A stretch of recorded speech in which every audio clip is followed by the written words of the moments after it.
Goeiemôre, liewe familie. Hoe wonderlik is dit om hier te kan wees en 'n bietjie koeler wêreld te hê as ou nou deesdae opstaan in die oggende. Ek weet ek verkies dit natuurlik baie meer bo die hitte, maar dit is ongelooflik mooi altyd hierdie draaie van die seisoene vir my. Dit is 'n groot voorreg om vanmôre hierso saam met julle te wees in die huis van die Here om te kom beleef as 'n gemeente saam. Nou as jy vir my kyk, sal jy nou nie dink ek is 'n atleet nie. Jy sê Tannie, daai was bietjie vinnig. Het julle dit gesien? Dis 'n bietjie oorreaksie sou ek sê. Ek is nie 'n atleet nie, ek is nie gebou vir spoed nie. Ek is nie gebou om vinnige nalope en al daai klas goeters te doen nie. Maar wat ek wel baie lief is vir, is om te draf. Dis vir my verskriklik lekker. Ek is mal oor, dis 'n kop skoonmaak en dis naderhand baie kwaad vir jouself omdat jy dit nie meer doen nie, want dit sukkel en uiteindelik raak dit beter en dan raak dit net al hoe lekkerder hoe fikser 'n ou word. En ek kyk gister ergens deur die loop van die dag, kyk ek net so 'n bietjie wat gaan daar by die Two Oceans aan. Nou ek nou net my tyd reg kry, maar die man wat gewen het, die ultra, die 56 km. Weet julle hoe ver is 56 km? Is dit nie soos Warrenton toe nie? Omtrent. Boshoff toe. Dis Boshoff toe van hier af.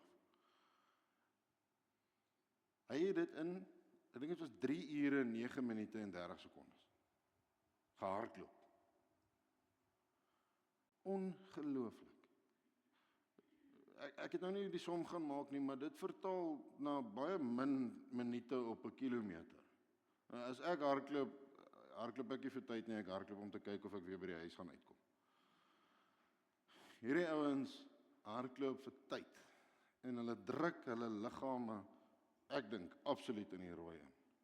Om 'n 56 km wedloop in 3 ure, ek dink dis 3 ure 9 minute en soos 31 sekondes of so iets. Gerda Steyn het hom gewen 3 ure 29 minute, so ietsie. 6de keer wat sy hom wen. Ongelooflik om te kan dink wat die menslike liggaam tot in staat is. Ongelooflik om te dink dat dit is hoe die Here ons geskep het. Om hierdie tipe goed te kan doen, iets wat ons in ons koppe nooit kan dink moontlik is vir ons om reg te kry of vir ons om te kan doen nie, dan wys hierdie topatlete, en natuurlik is ons almal nie topatlete nie, dis nie die verwagting nie. Maar hoe ongelooflik is dit om te dink tot wat die mens alles in staat kan wees. As gevolg van die Here wat vir ons hierdie gawes, hierdie energie, hierdie passie gee vir hierdie lewe van ons. En familie, ek groet julle vanmôre in die naam van daai Here wat ons gemaak het. Perfek, soos ons is. Mag jy vanmôre 'n ontmoeting met die heilige teenwoordigheid hê. En mag jy beleef, wanneer jy nie meer kan nie, is die Here daar om jou verder te vat, as wat jy ooit kon dink. Mag julle welkom in die teenwoordigheid van die Here wees vanmôre. Amen. Die 9de gebod lees, jy mag nie vals getuig teen jou naaste nie. Of in 'n ander vertaling sê dat jy mag nie vals getuienis lewer teen ander nie. Dis 'n interessante gebod, dink ek, om in die lys van die 10 belangrikste goed wat die Here vir Moses gee, in te sit. En dis tog ietsie wat 'n mens eintlik so half vanselfsprekend beskou, dink ek, om wanneer jy met iemand besig is om die waarheid te deel. Nou 'n studie wat gedoen is ergens in die laaste paar jare wys dat dit waarskynlik is dat wanneer 'n persoon in 'n gesprek is van om en by 10 minute lank, hulle ten minste daai persoon, dalk ten minste 3 keer nie die volle waarheid vertel nie in hierdie gesprek. So die 9de gebod raak so 'n bietjie moeiliker, want hoeveel keer, en dit is nou dalk nou so 'n bietjie ver getrek, maar hoeveel keer as iemand jou vra hoe gaan dit, sê jy regtig vir hulle hoe gaan dit? Hoeveel keer as iemand vir jou vra alles alright, sê jy regtig vir hulle ja of nee? Alles is nie alright nie of alles is alright. Die 9de gebod roep ons as gelowiges, as volgelinge van die Here, as Christene om met integriteit te leef. En integriteit te leef beteken dat wanneer ons sal praat, ons sal die waarheid praat. Wanneer ons in 'n gesprekke betrokke is en ons ietsie moet antwoord, ons die volle antwoord sal gee. Die 9de gebod, familie, roep ons dat ons, hoe sê dit elders, laat jou ja wees en jou nee. Jesus wat dit daar in die bergrede sê. Mense moet kan staat maak daarop dat wanneer jy iets gesê het, dat dit so sal wees. Mag ons met integriteit leef en nooit 'n vals getuienis teen iemand anders lewer nie. Kom ons sluit die oë.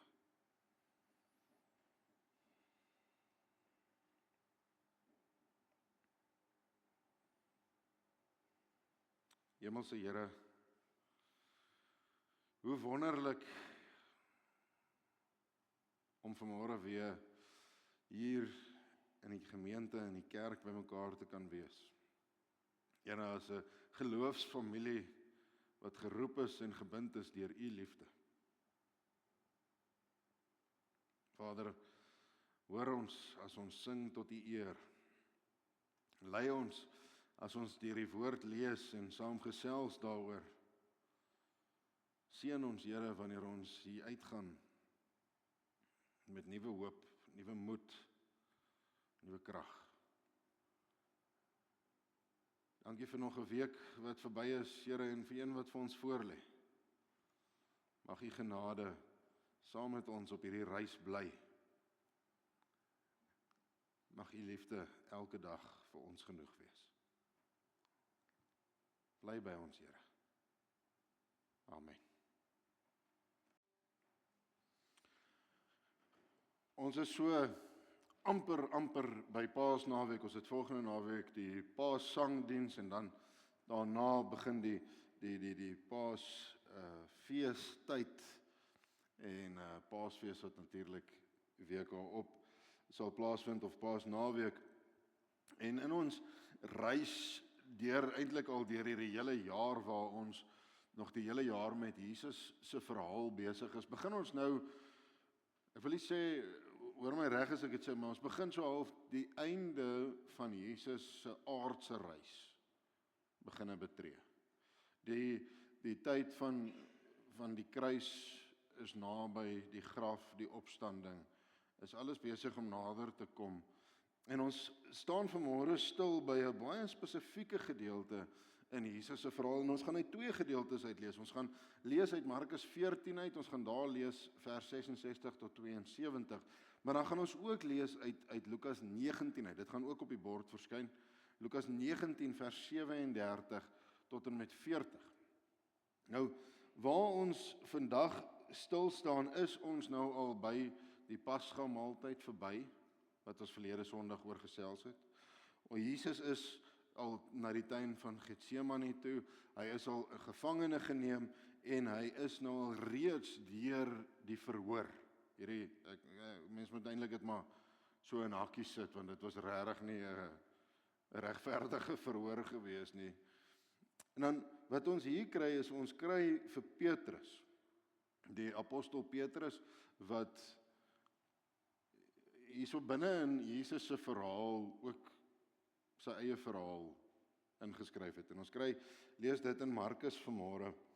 Ek lees vir ons daar vanaf vers 66 tot en met 72.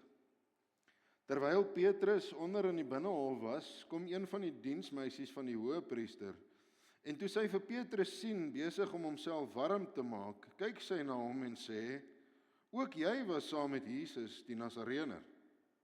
Hy het dit ontken deur te sê, ek weet nie waarvan jy praat nie, en verstaan ook nie wat jy sê nie. Hy het toe buitentoe gegaan na die voorhof toe, en 'n haan het gekraai. Toe die diensmeisie hom sien, het sy vir die mense wat daar naby gestaan het, weer begin sê, hierdie man is een van hulle. En weer het hy dit ontken. Na 'n kort rukkie het die mense wat daar gestaan het, weer vir Petrus gesê, so waar, jy is een van hulle, want jy is ook 'n Galileër. Hy begin toe vloek en sweer.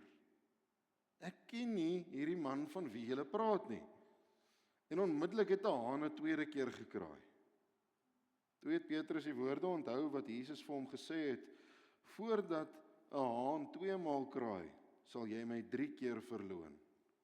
En hy het bitterlik gehuil.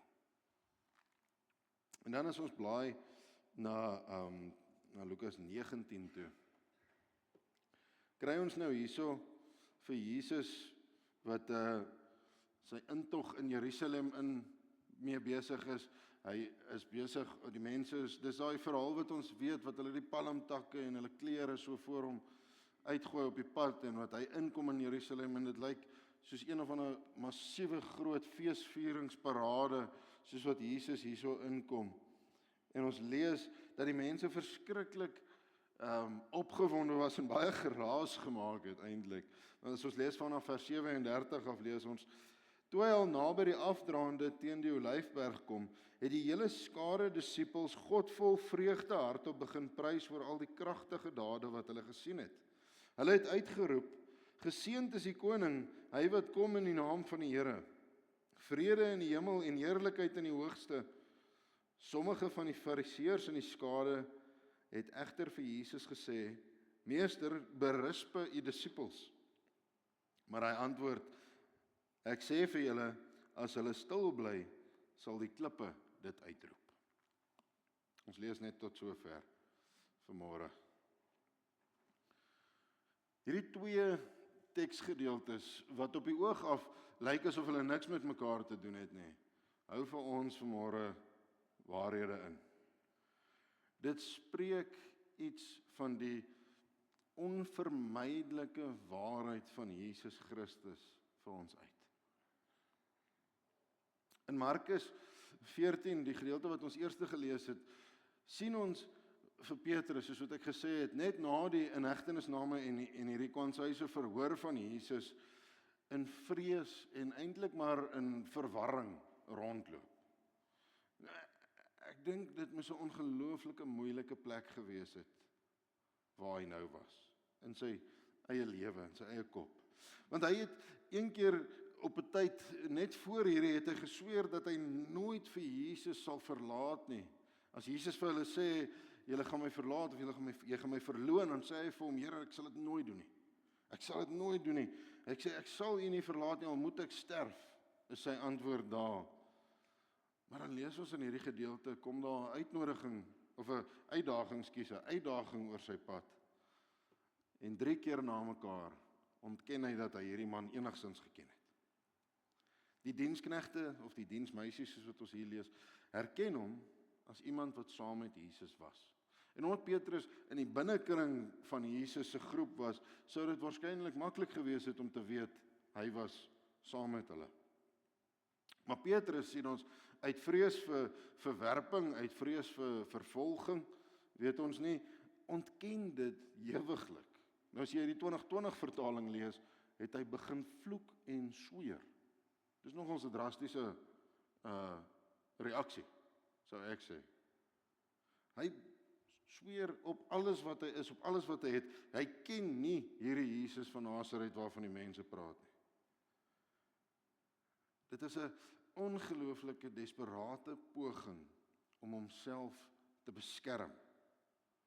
Hierdie stilmaak van sy verbintenis met Jesus. En in hierdie oomblik, familie, sien ons die hart of die kern van Petrus se innerlike stryd waarmee hy besig was. Ons sien die kern van hierdie spanning tussen die waarheid van wie hy is en die vrees wat besig is om hom onder te kry. Ons sien dat Petrus verval absoluut in hierdie vrees. Hy kies om nie Jesus te bely in daai oomblik nie, maar eerder om die waarheid te ontken en om homself te beskerm op 'n manier. Hy kies om nie die waarheid te praat nie. Hoe dikwels val ons nie maar ook in daai gat nie? Wonder ek. Hoe dikwels ontken ons nie ook maar die waarheid of vermy ons om vir Jesus op te staan uit vrees vir wat ander dalk mag sê of dink nie. Petrus se foutjie hierso herinner ons aan hoe vrees in hierdie wêreld ons kan oorweldig en hoe dit die waarheid kan stilmaak. As ons dan spring na Lukas toe, Lukas 19, dan sien ons 'n totale ander reaksie as hierdie een van Petrus. Ons lees van Jesus wat ingekom het in Jerusalem, die mense wat hom met vreugde en absolute oorgawe verwelkom het, mense wat hulle klere uittrek en dit op die pad gooi voor hom, sodat hy tog net nie op stof loop nie. Hulle vereer hom as die koning wat kom. En die fariseërs sien ons kom staan lynreg alweer in die middel van hierdie prosesie. Hulle kom na hom toe, hulle kom na Jesus toe en hulle sê vir hom, maak stil jou mense, hulle raas. En dan antwoord hy hulle met daai woorde, ek sê vir julle, as hulle stil bly, sal die klippe dit uitroep. Jesus se woorde is duidelik hierso vir ons. Die waarheid oor wie hy as Christus is, kan nie gestop word nie. Dit kan nie onderdruk word nie. Selfs al probeer mense die waarheid daarvan ontken, dit ignoreer of dit probeer stilmaak, sal die hele skepping, en ons lees hier, selfs die klippe, die waarheid en die glorie van Christus verklaar. Ons sien hier die onvermydelike, die diepte van hierdie waarheid, eintlik op 'n manier. Dis 'n waarheid wat nie gestop kan word nie, wat nie weggesteek kan word nie, wat nie stilgemaak kan word nie, want dit is die waarheid wat God self is. Jesus se antwoord aan die disippels is vir ons 'n herinnering. Die waarheid oor wie Jesus is, sal altyd na vore kom, op een of ander manier. Al sou die mense stil bly, sal die klippe dit dan uitroep. God se openbaring in hierdie wêreld sal nie deur menslike vrees of arrogansie of verwerping daarvan gestop kan word nie. Die waarheid van Christus sal op een of ander manier uitkom en dit is nie afhanklik van ons erkenning daarvan nie. Nou as ons Markus 14 vat en ons vat Lukas 19, soos ek sê, twee tekste wat op die oog af niks met mekaar uit te waai het nie, leer ons, ek dink 3 redelike belangrike goed uit hierdie teks uit. In die eerste plek leer ons, vrees kan die waarheid stilmaak, maar nie vir lank nie. Petrus het probeer daar in Markus om die waarheid stil te maak, uit vrees uit vir dit wat gaan kom as hy die waarheid gepraat het. Maar die waarheid is nie onderdruk nie. Ons lees dat die kraai van die haan, die tweede keer wat die haan gekraai het, nadat hy die derde keer vir Jesus verloon het hom so geraak, so seer gemaak, dat hy, hoe lees ons, bitterlik gehuil het. En dit was die begin van Petrus se pad na herstel.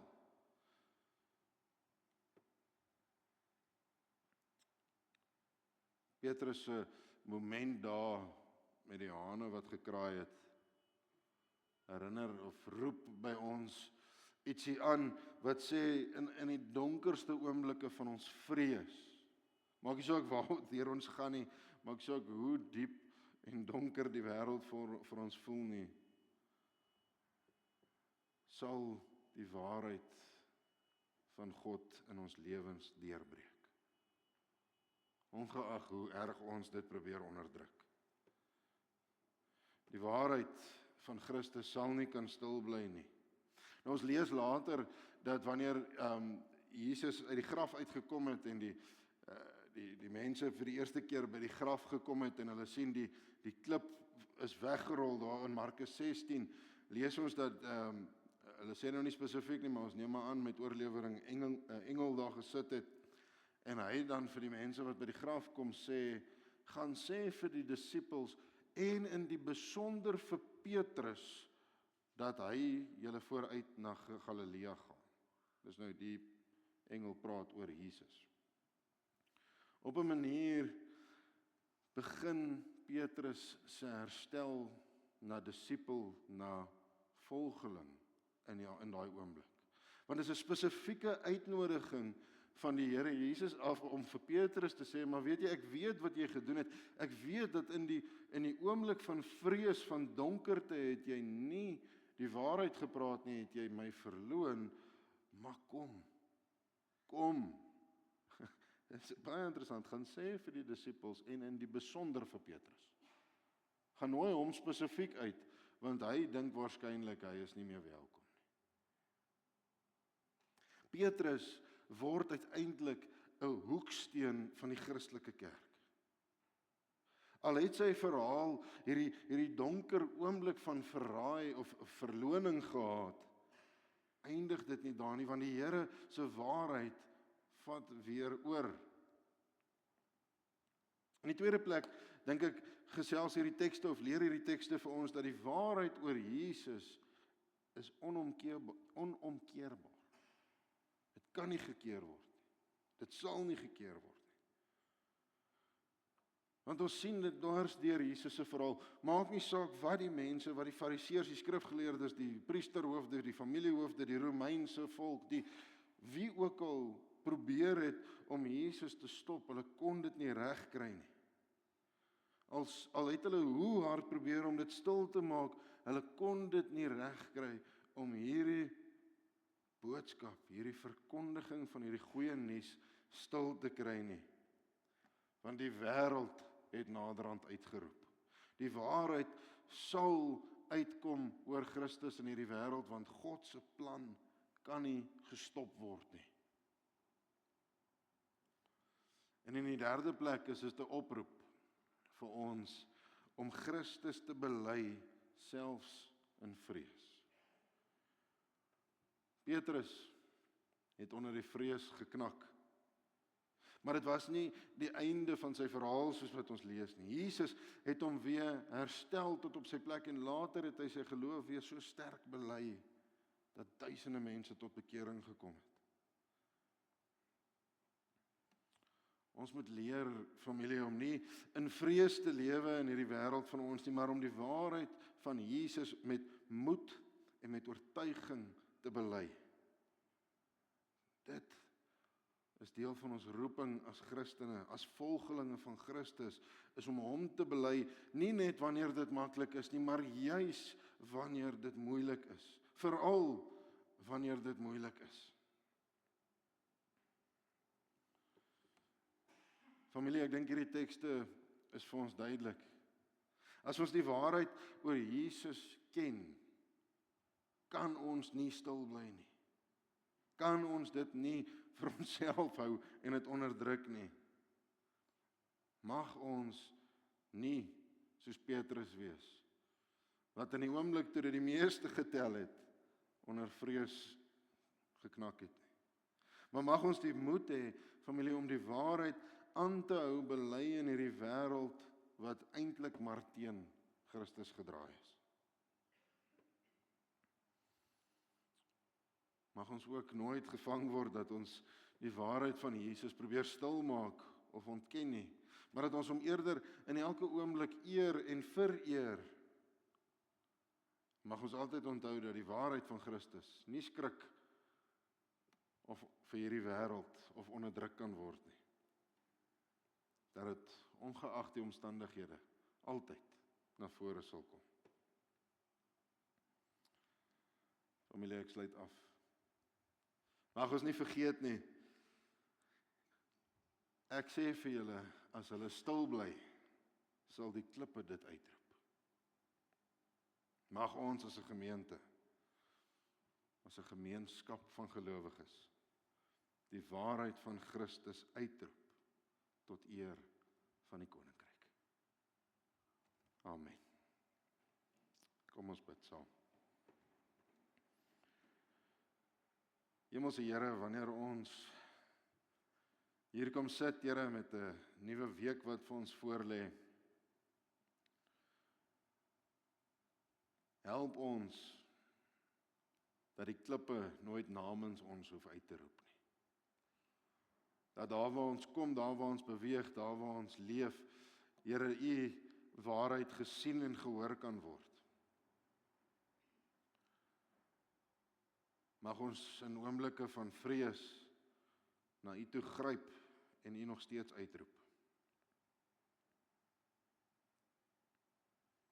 Dankie Here dat U 'n God van genade is, dat ons bystaan, en wat saam met ons op hierdie reis is. En Here, dat U ons so styf vashou. Vader, seën ons in hierdie week wat vir ons voorlê. Mag ons U genade gaan leef en gaan deel. Bly by ons, Here. Amen. Ontvang die seën van die Almagtige. Mag sy genade, sy vrede en sy liefde in jou wees en deur jou leef. Mag sy waarheid jou waarheid wees. Mag sy lig op jou pad skyn. Amen.